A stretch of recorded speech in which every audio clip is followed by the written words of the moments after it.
Commençons par un document. Pas une rumeur, pas une interprétation. Un document officiel signé, tamponné, archivé. Le 12 mai 1962, Paris, Hôtel de Matignon. Louis Joxe, ministre d'État chargé des Affaires algériennes, signe une circulaire confidentielle. Numéro d'enregistrement 125/IGAAA/9. Destinataire, le haut-commissaire français en Algérie.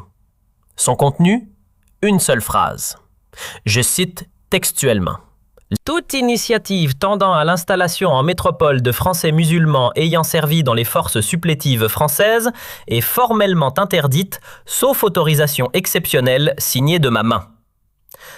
Voilà, c'est dit, c'est écrit, c'est signé. Traduction en français ordinaire, les harkis ne doivent pas quitter l'Algérie. Ces 250 000 hommes qui ont porté l'uniforme français pendant des années, l'État les laisse sur place.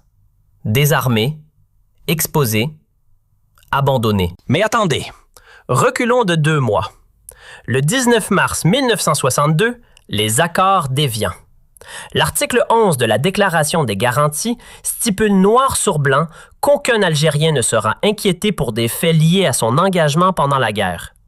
Promesse officielle, publique, signée. 2 mois plus tard, la circulaire Joxe l'annule dans les faits. Pas par décret public, par une note confidentielle. C'est ça la mécanique de l'abandon. Et la suite? La France l'a officiellement reconnu en 2022, 60 ans après. L'Algérie, elle, le sait depuis le premier jour.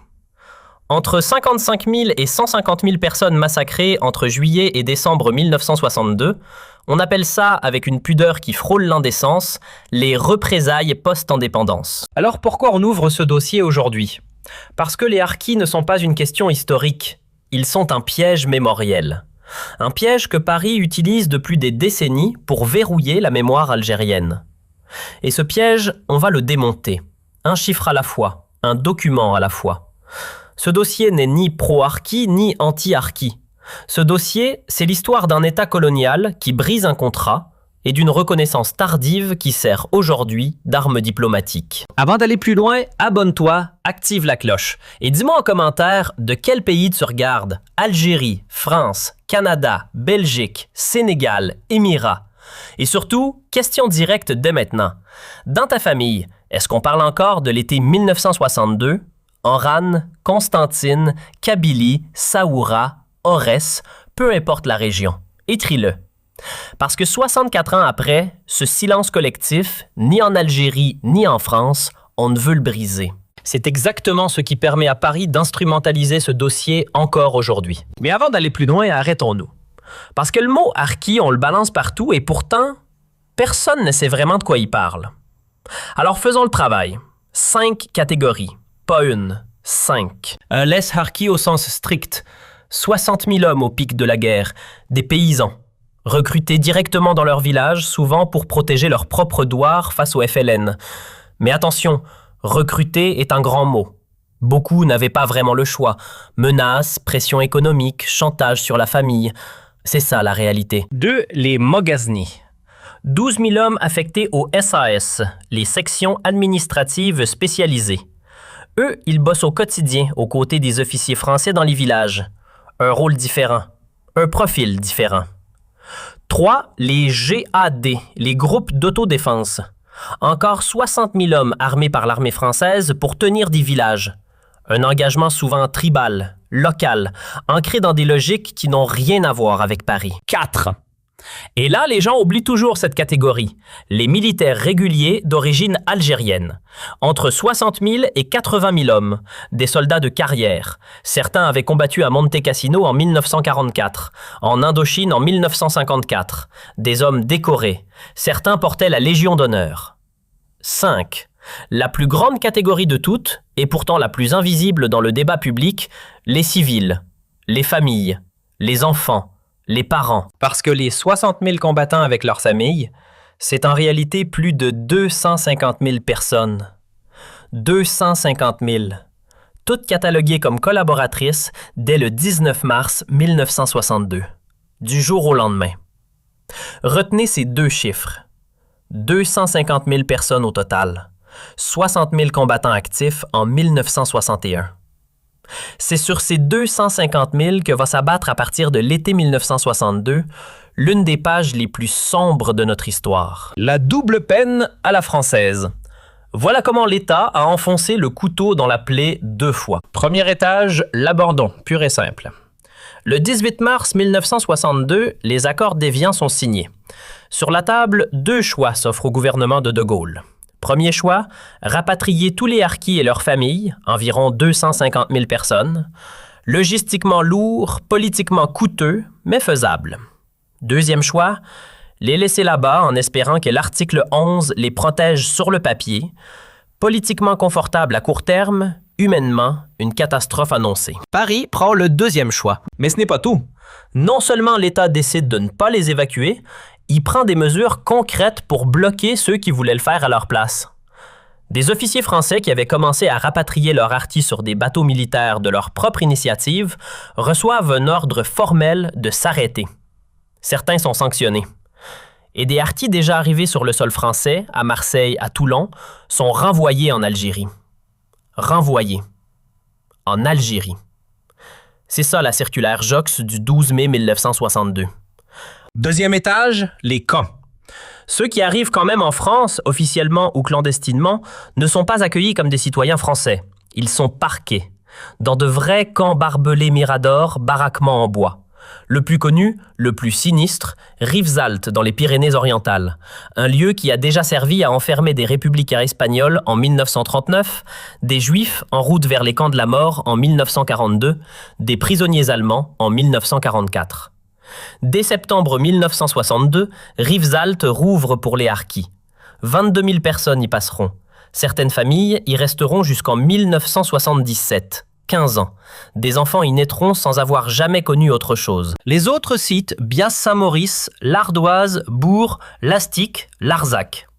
Au total, selon le rapport parlementaire français de 2018, 42 000 harkis et membres de leur famille internés en France entre 1962 et 1975. Pause. Stop everything. Ces hommes avaient porté l'uniforme français. Monte Cassino. La Légion d'honneur. Du sang versé sous le drapeau tricolore. Et la République, en guise de remerciement, les a enfermés. 13 ans, derrière des barbelés, sous la surveillance de gendarmes français. Interdiction de circuler librement dans les premières années. Interdiction de scolariser normalement leurs enfants. Couvre-feu. Courrier censuré. Ce n'est pas du racisme banal, du racisme de comptoir. C'est du racisme d'État. Organisé, documenté, budgétisé, ligne par ligne dans les comptes publics. Ces camps dépendaient du ministère de l'Intérieur via un service dont le nom seul devrait vous arrêter. L'ONAMA, l'Office national pour les anciens moghaznis et auxiliaires. Et son directeur, en 1963, un certain Robert Péroulou, écrit dans une note interne, je lis mot pour mot, « Le regroupement en zone de transit vise à éviter la dispersion incontrôlée de populations culturellement inadaptées à la société métropolitaine. » Culturellement inadaptées. Des hommes qui avaient porté l'uniforme français pendant 20 ans. Prenez une seconde. Respirez. Et si cette vidéo vous parle, envoyez-la à quelqu'un qui pense que ce sujet est trop brûlant pour être traité sans passion. Parce que la vérité n'appartient ni à Paris, ni à aucune récupération politique, quelle qu'elle soit. La vérité appartient aux faits. Rien qu'aux faits. Maintenant, l'autre côté de la Méditerranée, l'Algérie. Juillet à décembre 1962, le cessez-le-feu du 19 mars est signé. La France retire ses troupes progressivement. Et dans les villages, dans les douars, l'autorité coloniale s'effondre, parfois du jour au lendemain. Le FLN vainqueur tente de reprendre le contrôle. Mais pendant plusieurs mois, le pouvoir réel est fracturé. Entre les wilayas, les cadres revenus de l'extérieur, les milices locales, les comités de village. Chacun tient son bout de territoire. Personne ne tient le pays. Et dans ce vide, les règlements de compte commencent.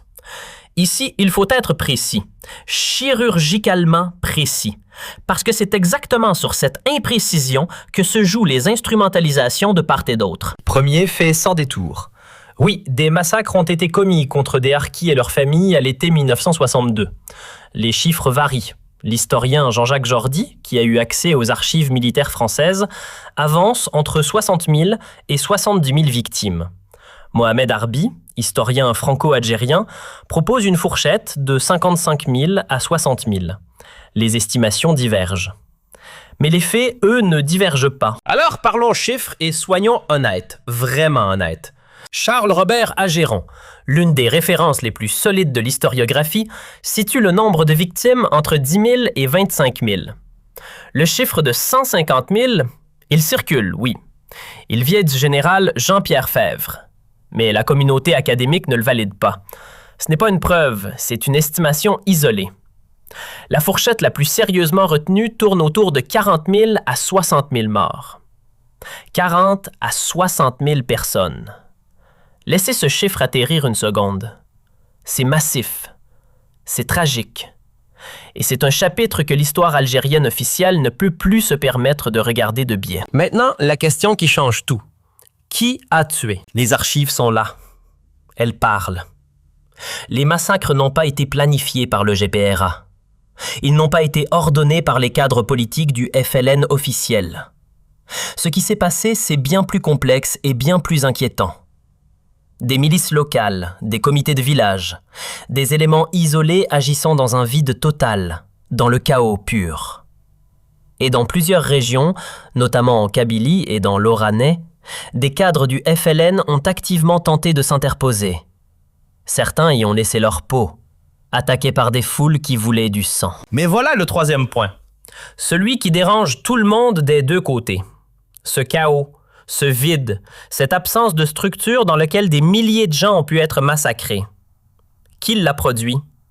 La France. En signant un cessez-le-feu sans transition, en retirant ses troupes à toute allure, en refusant d'évacuer ceux qu'elle avait elle-même compromis, en abandonnant des milliers d'armes sans contrôle dans la nature. L'État français n'a peut-être pas donné l'ordre de tuer, mais il a construit brique par brique le décor parfait pour que ça arrive. Oui, les mains qui ont frappé étaient souvent algériennes, mais le scénario le vide la colère laissée sans exutoire, l'absence totale de protection. Tout ça, c'est une construction française. Responsabilité partagée, mais pas à part égale. Et il serait malhonnête de prétendre le contraire. 2022. Une loi. Et enfin, sur le papier au moins, la France admet. L'article 1 de la loi du 23 février 2022 portant reconnaissance de la nation envers les harkis dit ceci.